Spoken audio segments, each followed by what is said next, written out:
in collaborazione con Glam Vision e Dentisti Riuniti. Ciclovia del Garda, adesso è scontro totale. Riva scrive a Fugatti: non ci assumeremo alcuna responsabilità. L'opera sarà sempre e per intero in carico alla provincia. Abbattimento lupi della Lessinia. Il TAR dà ancora ragione alla provincia. Il decreto è legittimo, c'è attenzione anche agli altri territori. C'è un'offerta per la Panarotta, si riparte da dove ci si era lasciati. La società Lagorai SRL riprova a rilanciare la montagna. La provincia è la prova che ci crediamo. Fino a 2 anni di stipendi per azzerare i mutui.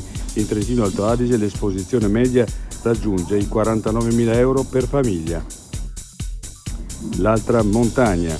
Prima chiedevano informazioni su attrezzature e luoghi, oggi vogliono sapere cosa c'è da mangiare in rifugio. Le domande alle guide alpine sono cambiate e riflettono nuovi modi di frequentare la montagna. I difetti visivi sono tanti: miopia, astigmatismo, ipermetropia. Il pregio è correggerli con occhiali davvero glam. Con Glam Vision puoi prenotare l'analisi gratuita della vista e poi sfoggiare i tuoi nuovi occhiali che possiamo creare per te. Scopri di più su glamvision.it.